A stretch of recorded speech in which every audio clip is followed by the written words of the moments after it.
Sebentar Ustaz, ada satu soalan. Ustaz, gimana kalau kita terlalu cepat merasakan kejenuhan di atas jalan dakwah ini, padahal amalnya mungkin masih sedikit.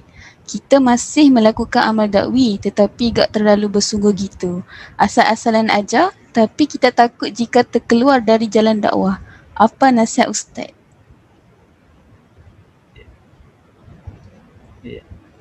Ini jawabannya ada di dalam pertanyaan ya. Kita terlalu cepat merasakan kejenuhan padahal amalnya sedikit. Ya, karena amal sedikit itu jadi jenuh tuh. Ya. Jadi jenuhnya itu langsung karena memang amalnya sedikit, gitu ya. Kalau amalnya banyak, ya kita insya Allah nggak jenuh. Karena begini ya, Islam itu dia agama yang komprehensif, dia lengkap ya dari sebagai sisinya. Kalau kita hanya lakukan amal-amal Islam itu hanya satu sisinya saja, ya tidak optimal, kita pasti jenuh karena fitrah kita ini harus diisi semuanya. Misalnya kita di dalam berdakwah itu kan tidak hanya bersifat mengajak orang ya, tetapi amal-amal yang kita lakukan sendiri juga itu termasuk dakwah kepada diri sendiri. Ya, kalau misalnya kita ya hanya berfokus ya sama dengan mengajak orang di jalan dakwah gitu, mengajak gitu ya. Karena sementara kitanya sendiri ke dalam dirinya sendiri itu sedikit, padahal itu amal dakwah juga, dakwah kita pada diri sendiri.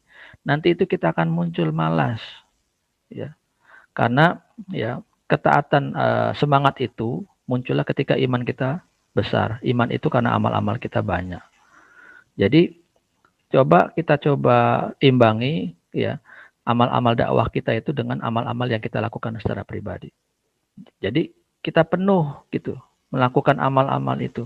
Dan amal-amal Islam itu bahkan juga berdakwah itu bukan hanya sekedar mengajak, tetapi juga membantu orang untuk bisa memenuhi apa yang dia perlukan.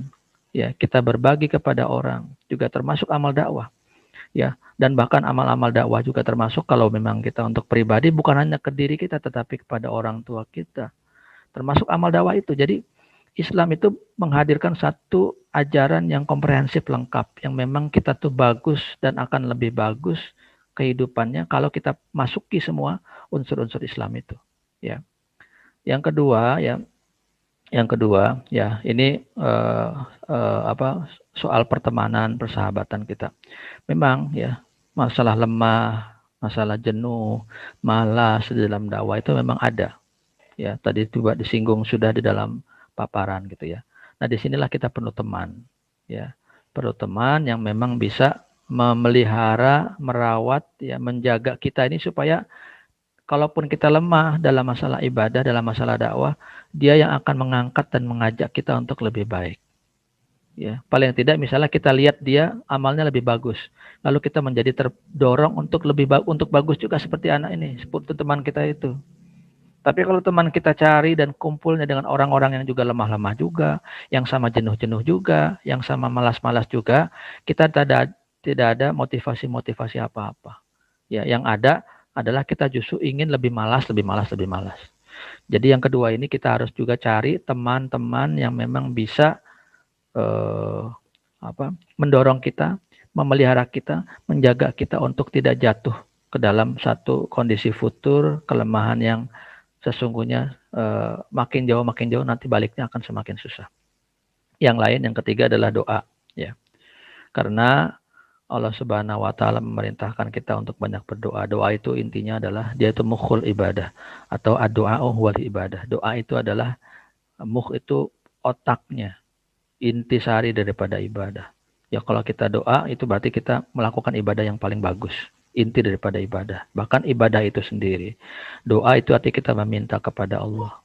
Ya, bahkan Rasulullah SAW saja sebagai seorang nabi utusan Allah yang diturunkan Al-Qur'an melalui beliau, ya, salah satu doa yang paling banyak diucapkan oleh beliau adalah ya muqallibal qulub, tsabbit qalbi ala dinik. Ya.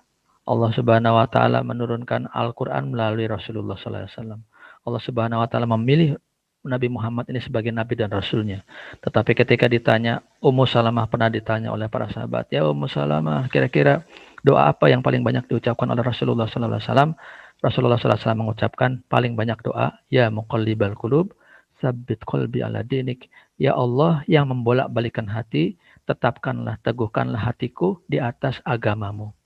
Ya. Jadi doa ini penting supaya kita ini tetap teguh, tetap kuat, tetap kokoh ya untuk ada di jalan dakwah. Itu 3 hal itu mudah-mudahan terjawab dari pertanyaan pertama nih.